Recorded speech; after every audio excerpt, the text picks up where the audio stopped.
Bonjour et bienvenue dans le podcast ésotérique. J'ai créé ce podcast dans l'idée d'y rassembler toutes les informations qui me semblent utiles et justes lorsque l'on s'éveille à une spiritualité consciente. J'espère que cet épisode vous plaira, car aujourd'hui, je vous donne rendez-vous pour la deuxième partie de l'épisode « Visite guidée de l'invisible ». Lors de la première partie, que vous pouvez retrouver dans les épisodes précédents, je vous ai parlé des notions de dimension, d'éther et d'astral, insinuant le champ éthérique et le champ astral, mais aussi de la capacité de fractionnement de la conscience et de sa capacité à être simultanément active sur différents plans. Dans cette deuxième partie, j'aimerais vous décrire 3 types d'espaces qui m'apparaissent d'une manière très singulière lorsque je me connecte en connexion médiumnique personnelle ou lors des séances de soins. J'aimerais donc vous présenter ces espaces, leur utilité, à quoi ils ressemblent, où est-ce qu'ils se situent dans les différentes fréquences éthériques et astrales, et vous parler un petit peu plus de ceux qui habitent ces dimensions.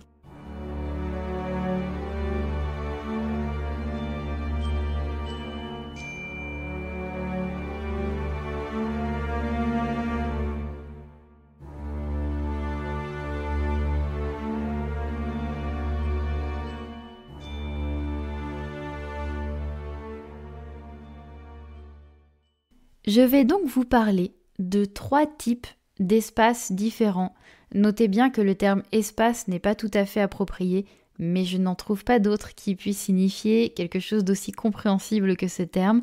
Donc adapter espace à des dimensions dans lesquelles la notion d'espace et de temps sont légèrement différentes, voire complètement différentes.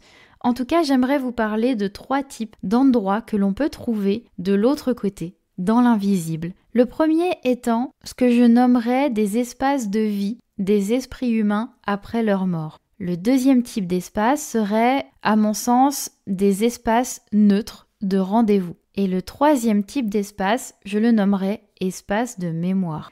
Mais avant de vous parler un petit peu plus de ces espaces, j'aimerais vous rappeler quelque chose qui est très important pour aborder ce que je vais mentionner ci-après. L'invisible, sur de multiples aspects, semble fonctionner selon des lois similaires à notre monde de matière. Et notre monde de matière semble fonctionner selon des lois similaires à l'invisible. Vous aurez compris que lorsque je vous parle de grandes lois, on peut parler notamment de l'espace et du temps, que l'on retrouve dans l'invisible, mais selon des formes légèrement, voire diamétralement différentes. Aussi, ces lois dans l'information primaire sont similaires, mais ne s'expriment pas de la même manière selon les dimensions dans lesquelles vous vous situez. Aussi, j'aimerais vous rappeler cette énigmatique phrase que l'on retrouve dans le livre des secrets de la création d'Apollonius de Tyane, ou encore que l'on retrouve dans la table d'émeraude signée le mystérieux Hermès Trismégiste. Et cet axiome, cette phrase bien connue, dit « Quod est inferius est sicut quod est superius, et quod est supius est sicut quod est inferius, ad perpetrada miracula reunius ». Ce qui signifie dans notre chère langue française, ce qui est en bas est comme ce qui est en haut, et ce qui est en haut est comme ce qui est en bas, pour faire les miracles d'une seule chose. On y entend donc 3 choses, 3 éléments majeurs. Il y a le monde d'en bas, il y a le monde d'en haut, et tous deux se réunissent, existent conjointement pour réaliser les miracles d'une seule et même chose. Ce que j'y entends, c'est qu'il y a les mondes de l'invisible, que je pourrais entendre comme les mondes d'en haut, les mondes de matière, les mondes d'en bas, et la conscience universelle, la conscience de tout ce qui est, Dieu finalement. Aussi, l'invisible et la matière semblent être 2 polarités d'une seule et même information complète en son essence. Mais leur existence permet finalement à cette conscience informe de se réaliser dans la forme, de se réaliser dans la mouvance, dans la vitalité, dans une force et une transcendance que l'information seule ne peut réaliser. Ce que j'entends par là, c'est que les dimensions invisibles, tout comme la matière, sert d'espace de réalisation, d'espace de communication, d'espace de reliance entre des consciences individualisées. Nous expérimentons dans la matière, mais nous expérimentons également dans l'invisible. Ces mondes sont comme les deux faces d'une même pièce. Il n'y a pas vraiment de frontières. Les deux font partie d'une seule et même chose. Mais différenciés, ils permettent un prisme nouveau, un regard nouveau sur ce qui est, et peut-être même la transcendance de l'expérience et de l'être. Transformer ce qui nous a été donné pour en faire quelque chose de nouveau. Tout comme sur Terre, nous pouvons trouver de nombreux endroits différents, tout comme il existe de nombreuses planètes et très certainement de nombreux lieux d'incarnation, voyez mon clin d'œil, il existe également différents lieux dans l'invisible qui ont des rôles bien différents et qui ne sont pas accessibles à n'importe qui. C'est bien votre signature subtile, le cycle d'existence dans lequel vous êtes impliqué, qui définira votre possibilité ou non de pouvoir accéder à ces espaces. Rappelez-vous que les frontières entre matière, éther et astral ne sont pas franches. Nous pouvons donc trouver des champs intermédiaires entre la matière dense et l'éther. Nous pouvons aussi trouver des champs qui possèdent les mêmes caractéristiques que l'éther et les mêmes caractéristiques que l'astral. Souvenez-vous de la vision de l'arc-en-ciel. Il y a différentes couleurs dans un arc-en-ciel, mais aucune ne se termine par une ligne franche. Chacune s'entremêle les unes aux autres, nous offrant de nouvelles nuances qui semblent appartenir à la fois à l'un et à l'autre. C'est exactement la même chose pour les différents champs auxquels vous allez connecter dans l'invisible. Vous pouvez vous trouver dans une dimension d'astral éther, que j'aime nommer notamment astralo-éthérique. Soit, trêve de tergiversation, passons au premier type d'espace, les espaces de vie des esprits humains après leur mort.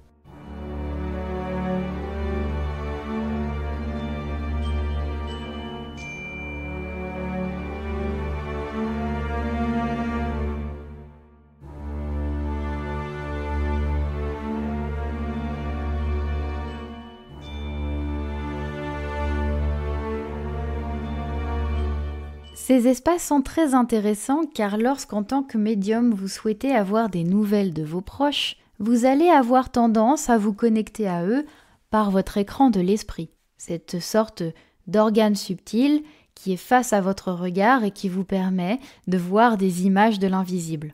Le fait est que cet espace n'est pas accessible pour quelqu'un d'incarné. Vous pouvez donc en recueillir quelques images, mais ne pourrez pas y accéder en sortie de corps, par exemple, en voyage astral. Ces espaces se situent uniquement dans l'astral. Ce sont donc des espaces accessibles aux personnes qui sont passées de l'autre côté, qui ont laissé de côté leur corps éthérique, qui n'existe plus et qui sont revenus à leur état astral. Lorsqu'une conscience quitte son corps de matière, qu'elle prend conscience de sa mort, entame ce processus avec légèreté et laisse également se dissoudre tranquillement son corps éthérique, il se trouve que parfois, cette conscience souhaite s'accorder un temps de repos, un temps pour processer tout ce qu'il vient de se passer, un temps pour accepter et digérer qu'elle a quitté ce monde de matière dans lequel elle avait tous ses repères. Il faut parfois un petit peu de temps pour processer que nous avons quitté une vie et que finalement, chez nous,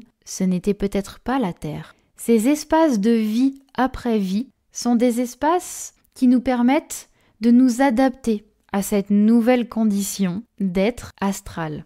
Mais ce sont aussi des espaces, d'après mes perceptions, qui permettent aux proches déjà décédés qui nous attendent au moment de notre propre processus de mort, de nous retrouver. J'ai eu l'occasion notamment d'observer ce type d'image lorsque ma grand-mère a rejoint mon grand-père. Je les voyais tous deux dans l'un de ces espaces de vie après vie, dans lesquels ils étaient en repos, en retrouvailles et en discussion. Ces lieux sont des lieux de sérénité, dans lesquels les consciences qui s'y trouvent ont choisi d'y être et d'y rester. Elles y restent le temps qui leur est nécessaire. Ce sont des lieux qui sont en tout point semblables à la Terre, mais comme si vous perceviez la Terre par le prisme de sa matière éthérique. Les couleurs sont donc bien plus vibrantes, plus éclatantes. Il y règne une forme de douceur éthérique que nous ne ressentons pas pour cause de frontières trop abruptes de notre corps de matière. Notre corps de matière ne nous permet pas de ressentir cette profondeur éthérique qui émane pourtant de chaque être vivant sur Terre. Dans ces lieux de vie après vie, vous pouvez y ressentir l'éther, vous pouvez y ressentir la légèreté, une forme de magie. Il s'agit finalement de la Terre, mais en mieux. Dans leurs aspects, j'ai pu notamment constater qu'il y avait très souvent des lieux de nature, des forêts, des jardins, tels que nous pouvons les connaître chez nous, mais avec la même description que je viens de faire précédemment. On peut y retrouver des rues, des maisons, finalement comme une vie terrestre, avec la douceur d'être absous de toute responsabilité quotidienne. Ce sont des lieux dans lesquels nous ne ressentons pas la douleur, la fatigue. Ce sont des lieux de repos.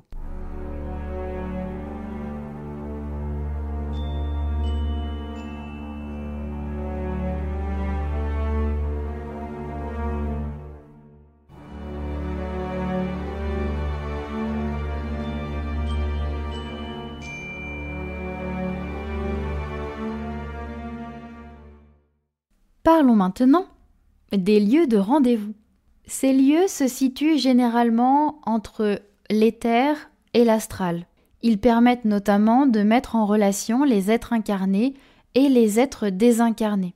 Par exemple, ce sont des lieux qui vont être privilégiés pour un contact avec un guide spirituel ou un défunt. Selon la vibration de l'être invisible que vous allez contacter et selon votre propre vibration, ce lieu pourra se situer plus dans l'éther, donc avec une plus importante densité, ou plus dans l'astral, avec une plus grande légèreté. Ce sont des lieux qui peuvent être visités en sortie de corps, donc en voyage astral, ou en projection de conscience, qui est donc une appréhension différente de l'invisible. J'ai bien souvent la sensation que ces lieux sont des lieux générés par notre inconscient pour qu'ils puissent prendre une forme qui nous est agréable, qui aura du sens pour nous, et qui permettra à ce que les deux parties qui veulent se rencontrer puissent accéder à cet espace. Je vous le rappelle, ce sont des espaces neutres, donc non habités. Lorsque vous y accédez, vous avez un visuel, un paysage, mais vous n'y croiserez jamais ou quasiment jamais d'autres êtres. Ce ne sont pas des lieux habités. Ce sont des lieux principalement temporaires, comme des espaces intermédiaires entre deux plans. Pour ma part, je les perçois de différents aspects. Parfois, ils vont avoir un aspect de cosmos, dans lequel ne règne aucune âme qui vive. C'est très vibrant, très beau, très doux, mais cela peut avoir des aspects de néant. Le plus souvent, je vois des paysages, notamment de paysages qui surplombent les nuages et les montagnes. J'y vois à 100% du temps une lumière plutôt douce, comme une lumière de lever ou de coucher de soleil. Mais il m'arrive aussi parfois de voir comme ce fameux tunnel que je n'ai personnellement jamais vu, puisque je n'ai pas expérimenté d'expérience de mort imminente. Mais ces lieux ressemblent à la description des expérienceurs, dans le sens où cela ressemble comme à une sorte de tunnel que je pourrais qualifier comme étant fait de nuages, mais de nuages un petit peu différents de ceux que l'on connaît dans notre matière. Ces espaces sont généralement chargés d'une ambiance mi-ombre, mi-lumière, comme s'il y avait un mélange d'expériences, d'émotions, de mémoire. Ces lieux parlent généralement des personnes qui les ont générés. Ils vont donner des indices sur les tensions intérieures et les questionnements profonds qui les habitent. Ce sont des lieux neutres de connexion à leur inconscient, plus que de connexion avec d'autres entités invisibles. Ces espaces peuvent également servir de lieu de rendez-vous onirique. Certains de vos rêves ont lieu dans ces supports du rêve qui permettent de générer des informations et encore une fois des échanges par exemple avec vos proches défunts. C'est ce qui va donner toute sa teinte très particulière à certains rêves. Ils n'ont pas lieu dans des espaces de l'imaginaire ou de l'imaginal, ils ont lieu dans ces espaces neutres de rendez-vous qui se situent entre le champ éthérique et le champ astral et qui ont toujours une signature très particulière, de rêves très réalistes.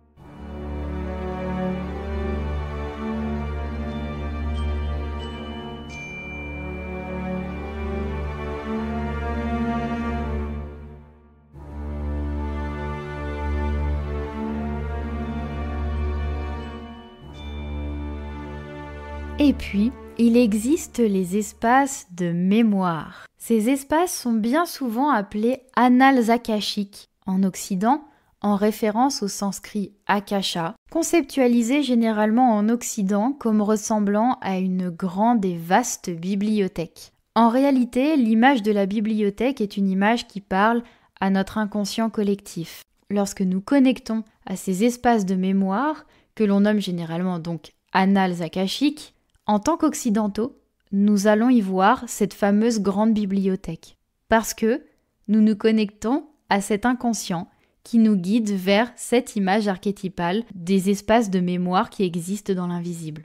La nature de ces espaces de mémoire me semble un petit peu marginale, puisque sa nature me semble différente de l'astral et de l'éther, mais peut en même temps se comporter comme étant les deux, donc se fondre dans les deux. Dans ces espaces, toutes les mémoires de ce qui a existé dans les sphères incarnationnelles et dans les espaces non incarnationnels sont disponibles. Tous les temps, passé, présent, futur, de toutes les dimensions, y sont accessibles. Cet espace fonctionne plus ou moins comme un ordinateur. Je ne suis pas informaticienne pour dessous, donc je vais en parler de manière très simple, peut-être même un peu erronée, pardon. Les annales akashiques, ces espaces de mémoire, fonctionnent à la fois comme un disque dur, ce qui contient l'information. Là, on va y parler donc de la dimension astrale, le comportement astral de cet espace de mémoire, c'est de l'information pure qui est contenue. Mais l'information n'est pas vivante. Pour qu'elle puisse être transmise, il faut qu'une force puisse donner l'impulsion à cette information de transiter d'un point A à un point B, d'une dimension A à une dimension B. Une partie des annales akashiques, de ces espaces de mémoire, fonctionne de façon similaire au champ éthérique, ce qui signifie que cette mémoire en question est vitalisée. Rappelez-vous, l'éther, la matière éthérique, est ce qui donne toute leur vitalité au corps vivant. C'est le corps éthérique qui va animer notre corps de matière. Un être vivant est vivant parce que son corps éthérique l'est. Lorsque nous mourons, le corps éthérique sort du corps physique et le corps physique ne peut plus se mouvoir. Donc, ce niveau éthérique des annales akashiques agissent comme la mémoire vive de l'ordinateur, c'est-à-dire que c'est l'information contenue qui est utilisée, qui est vivante. C'est notamment cette portion d'information qui est animée lorsque nous sommes vivants. Lorsque nous sommes incarnés, une partie de la mémoire qui est la nôtre et qui nous sert de banque d'informations pour notre personnalité est animée dans les annales akashiques. Si nous observons la part d'annales akashiques qui correspond à vos incarnations, à votre esprit actuel, nous allons nous rendre compte que une partie de cette mémoire sera vivante, mouvante, vitalisée, tandis que le reste de la mémoire semblera comme partiellement éteinte. Parce qu'en connectant avec vous, on connecte avec la mémoire vive, celle qui constitue votre incarnation actuelle, et toutes les mémoires qui constituent votre âme. Lorsqu'un médium connecte avec ces espaces de mémoire, il va connecter avec l'histoire de votre vie actuelle, donc cette mémoire vive qui est activée dans votre incarnation présente, mais il va aussi potentiellement avoir accès à des informations qui ne sont pas des informations qui ont été choisies pour être contenues dans votre mémoire vive. Attention, tout le monde ne peut pas accéder à ces informations. Nous ne pouvons pas non plus y accéder à n'importe quel moment. Et cet espace de disque dur des annales akashiques sont surveillés par des consciences dont c'est le rôle. Notre autorisation à accéder à ce type d'informations dépendra donc de l'autorisation qui nous sera donnée par ces consciences. Généralement, cela est repérable simplement par le déblocage de cette information. A contrario, lorsqu'une information est cryptée, bloquée, c'est que nous n'avons pas le droit d'y accéder pour l'équilibre de la conscience qui est connectée à sa propre mémoire vive.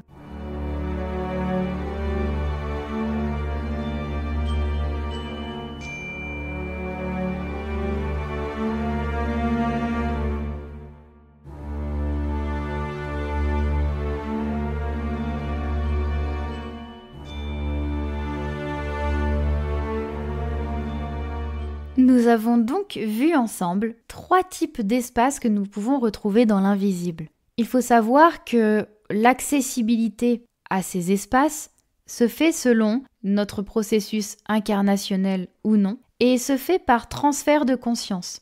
La conscience doit momentanément modifier son état pour pouvoir accéder à un espace ou à un autre. En tant qu'être incarné, vous ne pourrez pas accéder aux espaces de vie après vie, aux espaces de repos qui constituent le premier espace décrit. Cependant, vous pourrez accéder au deuxième et au troisième. Mais cela vous demandera forcément une petite gymnastique d'état de conscience pour pouvoir percevoir et ressentir ces espaces invisibles.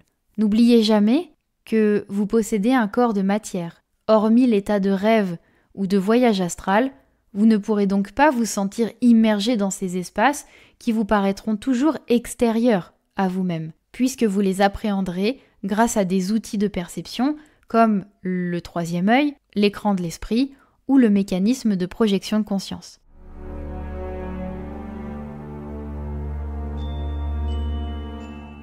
J'espère que cet épisode vous aura plu. Merci de votre écoute, merci de votre fidélité. Je vous rappelle que pour bénéficier d'un accompagnement de ma part, vous pouvez réserver votre séance dans l'onglet Consultation et que vous avez également accès à toutes mes formations disponibles à l'année ou de manière ponctuelle dans l'onglet Formation. Si vous voulez découvrir mes conférences en ligne partagées avec de très chouettes personnes, sachez qu'elles sont toutes accessibles sur mon site internet dans l'onglet Conférences. Merci infiniment, je vous donne rendez-vous pour un prochain épisode et d'ici là, prenez soin de vous.